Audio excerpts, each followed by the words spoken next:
Hello students, myself Vanna Dave from Civil Department. Welcome to our lecture number 12 of Construction Project Management. So today we will continue with unit number 2 is Tendering and Accounting. This unit is covered maximum marks 16 marks out of 70 in your GTU examination. So we will start with first topic is contract. So contract क्या है? तो contract जो है वो कोई company या फिर firm लेता है कोई कॉन्ट्रैक्ट, कोई कंपनी या फिर कोई फर्म कोई कॉन्ट्रैक्ट लेता है। वो कॉन्ट्रैक्ट क्या होता है कि अगर कोई कंपनी ने जिसने कोई टर्म एंड कंडीशन को ध्यान में रखते हुए यानी कि उसके अकॉर्डिंग कोई अंडरटेकिंग या फिर एग्रीमेंट किया है कोई कंपनी ने, तो इसको हम बोलेंगे कॉन्ट्रैक्ट। क्लियर? तो इसको हम क्या बोलेंगे? कॉन्ट्रैक्ट। यानी कि जो अंडरटेकिंग फॉर्म है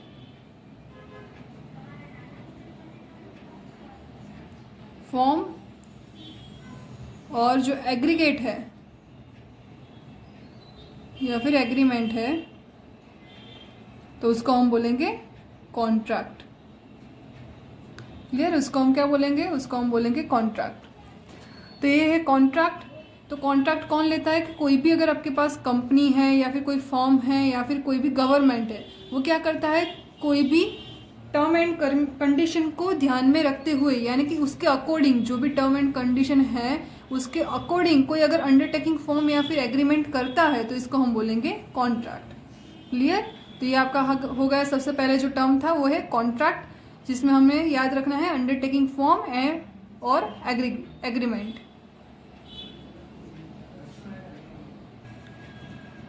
अभी यहाँ पे आप देख सकते हैं मैंने टाइप्स ऑफ कॉन्ट्रैक्ट लिखा है, यानी कि कॉन्ट्रैक्ट के अंदर कौन कौन से टाइप्स है। क्लियर? तो सबसे पहले है इसके अंदर item rate contract, percentage rate contract, उसके बाद है lump sum contract, all in one contract, labour contract, material supply contract, piece work agreement, cost plus percentage rate contract, cost plus fixed rate contract, उसके बाद है टारगेट कॉन्ट्रैक्ट और उसके बाद है बीओटी कॉन्ट्रैक्ट। क्लियर? तो ये सभी जो टाइप्स है कॉन्ट्रैक्ट के वो बहुत ही ज़्यादा इंपॉर्टेंट है।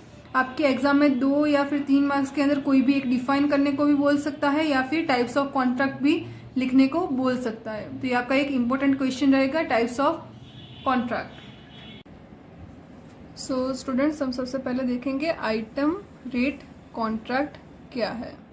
तो ये जो भी कॉन्ट्रैक्ट है, हमने सबसे पहले कॉन्ट्रैक्ट देखा। तो कॉन्ट्रैक्ट क्या था कि कोई भी अगर कंपनी है या फिर कोई भी फर्म है जो कोई टर्म एंड कंडीशन को ध्यान में रखते हुए कोई भी अंडरटेकिंग फॉर्म या फिर एग्रीमेंट करता है तो इसको हम बोलते हैं कॉन्ट्रैक्ट। क्लियर? तो इसके अकॉर्डिंग ये आपके टाइप्स ऑफ कॉन्ट्रैक्ट है। तो इसको हम टर्न बाय टर्न देखेंगे। तो सबसे पहले आपका है आइटम रेट कॉन्ट्रैक्ट। तो इसमें सबसे पहले क्या होता है कि जो भी टेंडर है वो सबसे पहले पब्लिश होता है। क्लियर?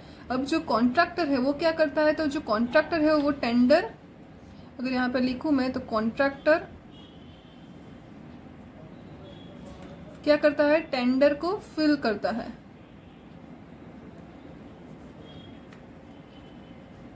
क्लियर? अभी कॉन्ट्रैक्टर को कॉन्ट्रैक्टर जो भी है उसने टेंडर फिल कर दिया। क्लियर? तो अभी उसके बाद क्या होगा, तो हमें देखना है कि किस टाइप का कॉन्ट्रैक्ट है। तो इसके लिए हमें क्या करना है कि जो भी कॉन्ट्रैक्टर है उसने क्या किया है, सबसे पहले आइटम रेट इसके अंदर फिल किया है। जो भी टेंडर है उसके अंदर क्या किया होगा, तो आइटम रेट फिल किया होगा। क्या फिल किया होगा, तो आइटम रेट फिल किया होगा। तो आइटम रेट के अकॉर्डिंग हम क्या करेंगे कि जो भी ऑनर है या फिर जिसने भी ये टेंडर बाहर पब्लिश किया है वो क्या करेगा, जो टेंडर में जो बिल ऑफ क्वांटिटी होता है, क्या होता है, बिल ऑफ क्वांटिटी, इसको हम बीओक्यू भी बोलते हैं। तो जो बीओक्यू होता है इसके अंदर हर एक आइटम और उसकी क्वांटिटी और उसके रेट दिए हुए हैं। तो हमें क्या देखना है कि आपका जो कॉन्ट्रैक्ट जो भी कॉन्ट्रैक्टर है इसने जो रेट इसके अंदर जो फील किया है वो आपके टेंडर के अकॉर्डिंग कितने प्लस है और कितने ज्यादा है। अगर मैं आपको कोई एग्जांपल दूं इसके ऊपर, तो अगर आप ब्रिक की बात करें, ब्रिक, क्लियर, तो अगर ब्रिक की बात करें तो अगर आपने जो कॉन्ट्रैक्टर ने जो टेंडर के अंदर जो रेट फिल किए हैं उसने लिखा है 15 रुपीज, क्लियर। और आपका जो BOQ है, यानी कि आपके पास जो टेंडर है इसके अंदर जो BOQ आता है, बिल ऑफ क्वांटिटी, उसके अंदर आपका जो रेट दिया है आपने जो फिल पहले से किया है वो आपका होगा 8 रुपीज। तो आपको इन दोनों का डिफरेंस पता चल जाएगा कि इन दोनों में क्या डिफरेंस है। तो जो भी इसके ज्यादा से ज्यादा नजदीक होगा वही हम कॉन्ट्रैक्ट सिलेक्ट करेंगे, वही कॉन्ट्रैक्टर को हम अपना कॉन्ट्रैक्ट देंगे, यानी कि हमारा एग्रीमेंट इसी कॉन्ट्रैक्टर को देके जो इससे ज्यादा से ज्यादा कम में हमें हमारा वर्क करके दे। तो ये आपका हो गया आइटम रेट कॉन्ट्रैक्ट। इसी तरह आपका आएगा सेकंड है परसेंटेज रेट कॉन्ट्रैक्ट। तो इसमें भी सेम ही है, जो भी कॉन्ट्रैक्टर है वो क्या करेगा, आइटम रेट में जो भी टेंडर दिया है उसके अंदर उसकी जो भी रेट है आइटम की वो इसके अंदर फिल करेगा। इसके बाद हमें क्या करना है कि हमारे पास जो BOQ है उसमें हमें देखना है कि इसकी कितना परसेंटेज, यहाँ पे हमारा जो था वो रेट था, यानी कि अगर 15 रुपीज है तो आपका 8 में हुआ तो आपका डिफरेंस कितना होगा, 7 डिफरेंस होगा। तो यानी कि 7 रुपीज ये आपका कॉस्टली है, जो भी कॉन्ट्रैक्टर ने कॉन्ट्रैक्ट में जो भी प्राइस फिल किया है इसके अंदर। अगर हम यहाँ पे बात करें तो आपका परसेंटेज रेट कॉन्ट्रैक्ट है, दैट मीन्स कि आपका जो ब्रिक, अगर इसी सेम चीज यहाँ पे लिखे हमें ब्रिक की कि 15 कॉन्ट्रैक्टर ने फिल किया है और हमारा BOQ के अंदर 08 है, तो ये आपका 7 हुआ, तो इसका परसेंटेज निकालना है, यानी कि आपका 20% आपका ज्यादा है आपका BOQ से। ऐसे परसेंटेज अगर निकाले तो इसको हम बोलेंगे परसेंटेज रेट कॉन्ट्रैक्ट, क्लियर। ये आपका होगा परसेंटेज रेट कॉन्ट्रैक्ट। उसके बाद आपका है लमसम कॉन्ट्रैक्ट। तो लमसम कॉन्ट्रैक्ट में क्या आएगा, वो आपका लमसम, दैट मीन्स कि उच्चक, यानी कि अगर आपका कोई कॉन्ट्रैक्टर है, अगर कोई कॉन्ट्रैक्टर को ऐसा बोल दे कि इतना आपको वर्क करना है, इसके इतने पैसे मिलेंगे, तो आप करना चाहेंगे या नहीं चाहेंगे, तो इसको हम लमसम कॉन्ट्रैक्ट बोलेंगे। अगर मैं इसका एग्जाम्पल दूं तो अगर आपका POP करना है, POP यानी कि प्लास्टर ऑफ पेरिस जो हम सीलिंग में करवाते हैं, तो वो जो अगर आपको POP करना है तो हम क्या करेंगे, इसके लिए हम ज्यादा इसका मेजरमेंट और सब कुछ नहीं लेंगे। अगर आपका रेसिडेंशियल जो एरिया है वहीं पे आपको करना है तो हम क्या करेंगे, इसका कुछ ज्यादा मेजरमेंट नहीं लेंगे। तो हम क्या करेंगे, इसके अंदर कोई ऐसा कॉन्ट्रैक्टर लेंगे, उच्च की लमसम ही ऐसा कॉन्ट्रैक्टर लेंगे जिसको हम बताएंगे हमें 3 रूम्स है हमारे पास, सभी में हमें POP करवाना है, तो हम इतने पैसे देंगे, जो भी आपका रुपीज होगा हम इतने पैसे देंगे, क्लियर। तो इसको हम बोलेंगे लमसम कॉन्ट्रैक्ट। ये जो कॉन्ट्रैक्ट है हमारे इंडिया से भी ज्यादा जो अमेरिका है वहां पे सबसे ज्यादा फेमस है ये कॉन्ट्रैक्ट, लमसम कॉन्ट्रैक्ट। वहां पे कोई इतना मेजरमेंट और सब कुछ नहीं होता, लमसम ही सब कुछ होता है, मेजरमेंट भी लमसम होता है और जो भी इसके पैसे है वो भी सब कुछ लमसम ही होते हैं। और इस कॉन्ट्रैक्ट में अगर हम देखें तो आपका PWD यानी कि पब्लिक वर्क डिपार्टमेंट, PWD का जो फॉर्म नंबर है वो 12 यूज होता है, फॉर्म नंबर 12 इसके अंदर यूज होता है, क्लियर। इसके बाद है ऑल इन वन कॉन्ट्रैक्ट। इसको हम अगर दूसरा नाम बोले तो इसको हम एंटायर कॉन्ट्रैक्ट भी बोलते हैं,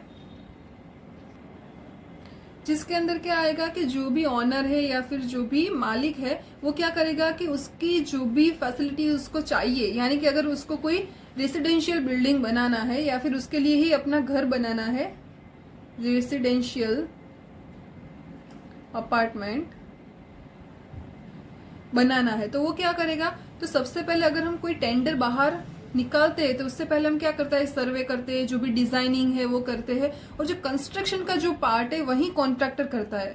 लेकिन इसके अंदर क्या आएगा, सब कुछ ये कॉन्ट्रैक्टर ही करेगा, यानी कि जो भी सर्वे करना है, जो भी प्लानिंग करना है, डिजाइनिंग करना है, कंस्ट्रक्शन करना है, सब कुछ ये कॉन्ट्रैक्टर ही करेगा। तो इसको हम बोलेंगे all in one contractor.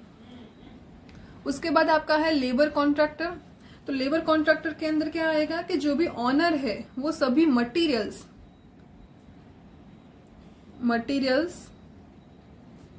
Provided by honour, यानी कि जो मटेरियल्स है वो ऑनर प्रोवाइड करेगा, यानी कि सिर्फ लेबर के ही रेट इसके अंदर फिल करने हैं, यानी कि सिर्फ लेबर वर्क ही चाहिए। हमको पता है कि हमारा जो भी कंस्ट्रक्शन साइट है वहां पे दोनों ही चाहिए, हमें मटेरियल भी चाहिए और मटेरियल नहीं होगा तो आपका कोई वर्क नहीं होगा, और ये मटेरियल को सब कुछ सभी जगह पे प्लेस करने के लिए आपको लेबर भी चाहिए। क्लियर? तो ये जो लेबर कॉन्ट्रैक्ट है इसके अंदर मटेरियल को इससे कोई लेना देना नहीं है, यहाँ पे सिर्फ लेबर ही वर्क करेंगे, मटेरियल सब कुछ ऑनर ही देगा। क्लियर? तो ये आपका हो गया लेबर कॉन्ट्रैक्ट। उसके बाद है मटेरियल सप्लाई कॉन्ट्रैक्ट। तो इसके ऊपर इससे अपोजिट है, इसमें लेबर प्रोवाइडेड बाय ऑनर, यानी कि जो लेबर है वो ऑनर प्रोवाइड करेगा, सिर्फ मटेरियल सप्लाई करना है। क्लियर? जो ऐसे भी कॉन्ट्रैक्ट होते हैं कि जहां पे सिर्फ हमें मटेरियल ही देना है, तो वो हो गया आपका मटेरियल सप्लाई कॉन्ट्रैक्ट। क्लियर? कहीं पे ऐसा है कि अगर आपको कोई भी लेबर मिल जाता है और वहां पे सिर्फ मटेरियल सप्लाई करना है, तो ऐसे भी कॉन्ट्रैक्ट होते हैं। तो ये आपका हो गया मटेरियल सप्लाई कॉन्ट्रैक्ट। उसके बाद है पीस वर्क कॉन्ट्रैक्ट। तो पीस वर्क कॉन्ट्रैक्ट क्या है? तो जो भी अगर आपका वर्क है, कंस्ट्रक्शन वर्क, वो अगर आपका बिलो 10,000 रुपीज है तो इसको हम बोलेंगे पीस वर्क एग्रीमेंट। तो इसके अंदर क्या होता है कि यहाँ पे छोटे छोटे जो काम होते हैं, अगर हम बोले तो अगर आपका कोई डोर विंडो का फिटिंग करवाना है या फिर ऐसे छोटे जो कंस्ट्रक्शन है जहाँ पे हम क्या करते हैं कि जो भी वर्क है उसके अकॉर्डिंग ही हम इसको पैसे देते हैं, तो इसको हम बोलेंगे पीस वर्क एग्रीमेंट। यहाँ पे जो कंस्ट्रक्शन वर्क है वो आपका बिलो 10,000 होना चाहिए, तो इसको हम बोलेंगे पीस वर्क एग्रीमेंट। यहाँ ये आपका स्मॉल वर्क्स या फिर हम पीटी वर्क्स भी बोल सकते हैं, इसके ऊपर ही ये पीस वर्क एग्रीमेंट कॉन्ट्रैक्ट होता है, जहाँ पे बहुत ही ज्यादा छोटे छोटे जो काम होते हैं, जैसे कि डोर विंडो का फिटिंग मैंने बताया, इसी तरह अगर आपका कोई सैनिटरी फिटिंग करना है तो वो सब पीस वर्क एग्रीमेंट के अंदर आएगा। उसके बाद है cost plus percentage rate contract, और जो ये cost plus fixed rate contract है और जो टारगेट कॉन्ट्रैक्ट है, ये तीनों आपकी बुक में एज नेम लिखा हुआ है।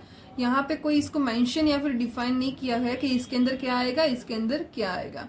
तो आपके एग्जाम में ऐसा नहीं कि cost plus percentage rate contract define करने को बोले, क्योंकि आपके ये सिलेबस में नहीं है, ये सिर्फ आपको नाम ही लिखने हैं तीनों, अगर आपका पूरा टाइप्स ऑफ कॉन्ट्रैक्ट लिखने को बोले तभी। क्लियर? तो ये आपके तीनों ऐसे ही है, cost plus percentage rate contract, उसके बाद है cost plus fixed rate contract, उसके बाद है टारगेट कॉन्ट्रैक्ट। तो ये सभी आपको नाम सिर्फ लिखने हैं। अभी हम लास्ट में देखें तो आपका है बीओटी कॉन्ट्रैक्ट।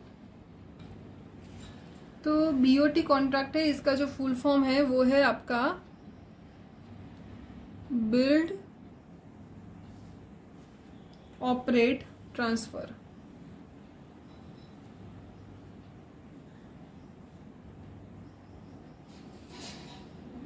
इस कॉन्ट्रैक्ट के अंदर क्या होता है, तो ये बहुत ही ज्यादा बड़ा कॉन्ट्रैक्ट अगर आपके पास है तो इसको हम बिल्ड ऑपरेट ट्रांसफर कॉन्ट्रैक्ट के अंदर इसको ले सकते हैं।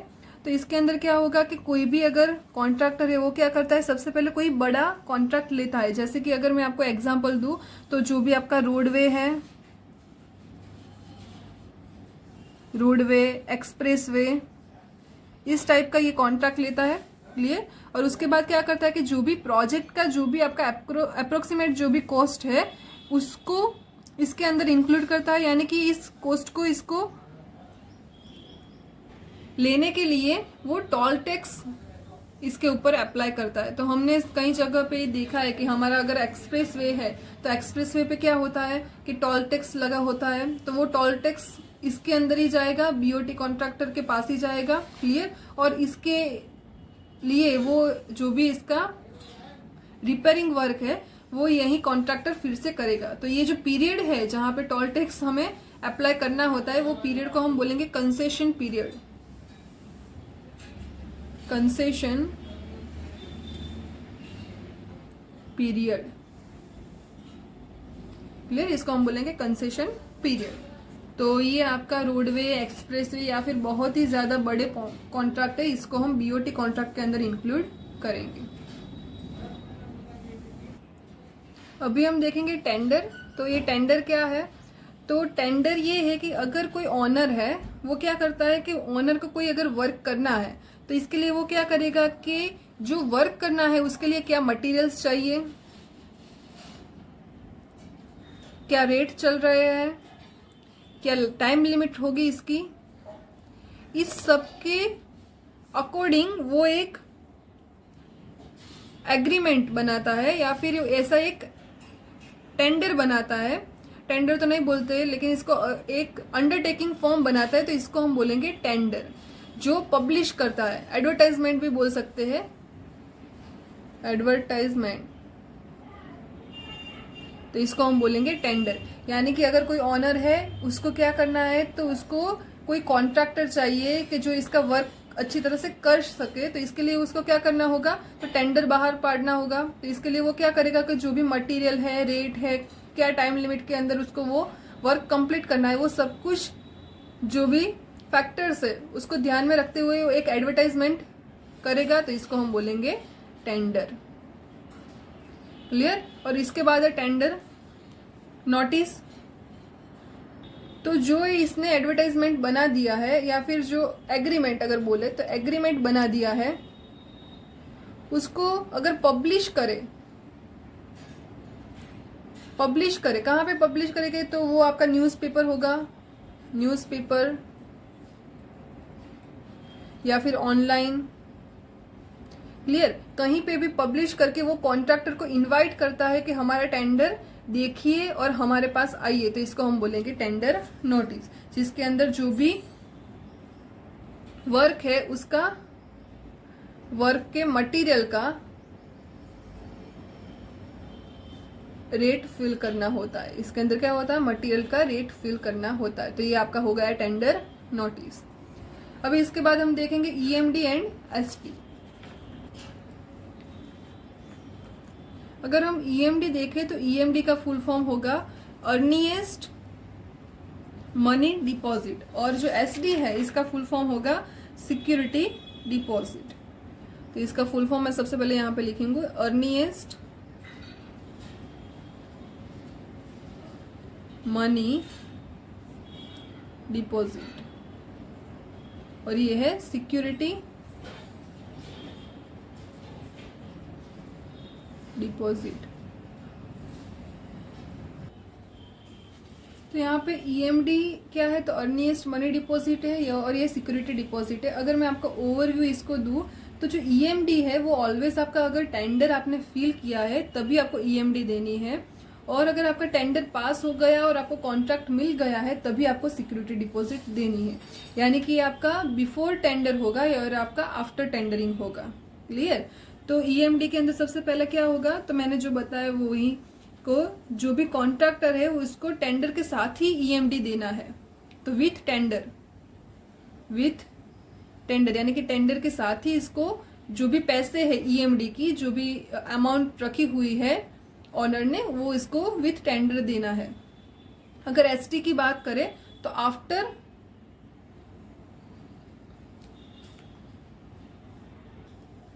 वो आपका होगा आफ्टर एक्सेप्टेंस ऑफ टेंडर। यानी कि टेंडर अगर हमने चूज कर दिया है, कॉन्ट्रैक्टर को कॉन्ट्रैक्ट दे दिया है, तो जो भी आपका कॉन्ट्रैक्टर फाइनल हुआ है इसको एसटी पे करना है, क्लियर। तो इसकी वैल्यू क्या होगी, तो अप्रोक्सीमेट कॉस्ट होगी इसकी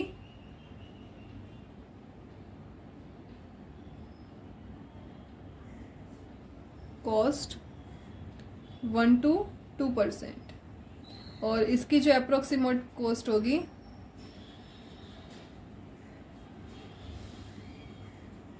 वो होगा 2.5 to 10%, क्लियर। उसके बाद है कि ये ईएमडी क्यों पे करनी होती है और एसडी क्यों पे करनी होती है। तो ईएमडी का मेन एम ऐसा है कि अगर कोई कॉन्ट्रैक्टर इकोनॉमिकली ही स्ट्रांग नहीं है, उसके पास ऐसे पैसे ही नहीं है कि वो आपका कॉन्ट्रैक्ट अच्छी तरह से फुलफिल कर सके, तो वो जो इकोनॉमिकली स्ट्रांगर जो भी कॉन्ट्रैक्टर नहीं आए आपके पास, तो इसके लिए हमें ईएमडी होती है। यानी कि वो ईएमडी के अगर पैसे नहीं पे कर सकता तो वो आपका कॉन्ट्रैक्ट क्या करेगा, ऐसी एक बात है जिसके अकॉर्डिंग हमें ईएमडी ये जो भी ऑनर है वो ईएमडी रखता है और वो टेंडर के साथ ही उसको देना होता है। और जो एसडी है, एसडी में क्या होता है कि जो भी कॉन्ट्रैक्टर है वो विद इन टाइम लिमिट, आपका जो भी कॉन्ट्रैक्टर अगर फाइनल हो गया है उसको ही एसडी पे करना है। क्लियर। तो अगर कॉन्ट्रैक्टर को फाइनल कर दिया हमने और उसका एसडी भी हमें ले दिया, लेकिन वो टाइम लिमिट के अंदर कंप्लीट करता है कि नहीं करता है, उसके पास ऐसा नहीं होना चाहिए कि अगर कोई कॉन्ट्रैक्टर को हमने कॉन्ट्रैक्ट दे दिया और उसके बाद वो चला जाए और हमारा जो भी हमारा वर्क है वो ऐसे ही रह जाए। तो इसके लिए एसडी लेते हैं सिक्योरिटी के लिए। ये सिक्योरिटी डिपॉजिट इसीलिए है कि इसके अकॉर्डिंग आपको सिक्योरिटी मिलेगी कि आपका वर्क कंप्लीट हो ही जाएगा। क्लियर।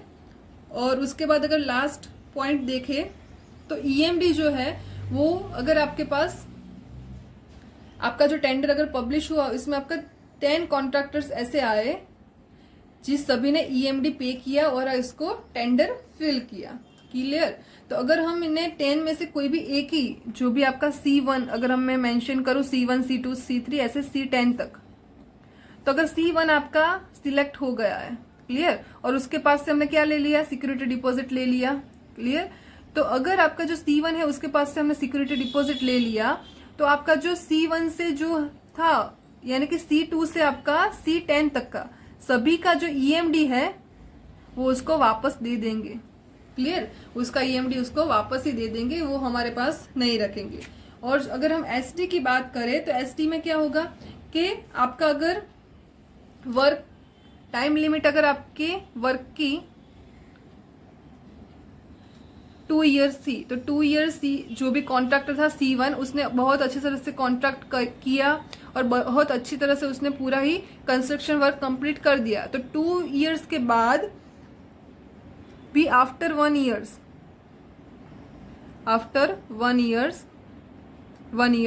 वो एसडी वापस दे देगा। क्लियर। तो एसडी ऐसे वापस होगा और ईएमडी ऐसे वापस होगा। क्लियर। तो अब आपका बहुत ही ज्यादा इंपॉर्टेंट क्वेश्चन है ईएमडी एंड एसडी। अगर आपका कोई वाइवा भी ले, एक्सटर्नल वाइवा, तो इसमें भी ये क्वेश्चन आता है कि ईएमडी क्या है और एसडी क्या है। तो ये आपको याद रखना है। ईएमडी क्या है तो आपके टेंडर के साथ आएगा और आफ्टर एक्सेप्टेंस ऑफ टेंडर में आपका सिक्योरिटी डिपॉजिट आएगा। इसकी अप्रोक्सीमेट कॉस्ट आपकी होगी 1 to 2% और इसकी आपकी होगी 2.5 to 10%। यहाँ पे आपका क्या होगा कि जो भी इकोनॉमिकली वीकर जो कॉन्ट्रैक्टर है वो आपका टेंडर ना भरे, इसके लिए हम ईएमडी लेते हैं। और ये सिक्योरिटी के लिए लेते हैं कि आपका कॉन्ट्रैक्टर जिसने भी लिया है, कॉन्ट्रैक्ट जिसने लिया है वो आपका कॉन्ट्रैक्ट पूरा करेगा, तो इसके सिक्योरिटी के लिए हम लेते हैं। और ईएमडी आपका जो भी चूज होगा कॉन्ट्रैक्टर, उसके अलावा सभी की ईएमडी इसको वापस दे देंगे। और यहाँ पे भी आपका ऐसा ही है कि आपका जो टाइम लिमिट है उसके बाद आपका 1 ईयर के बाद हम एसडी उसको वापस दे देंगे। क्लियर। तो ये है आपका ईएमडी एंड एसडी का डिफरेंस। तो आज के लेक्चर में हमने यहीं तक का हम रखते हैं। जो भी आपका जो टेक्निकल टर्म्स यहाँ पे है वो मैं नेक्स्ट लेक्चर में आपको डिफाइन करूंगी। Clear. So to be continue the next lecture. Thank you for the watching everyone.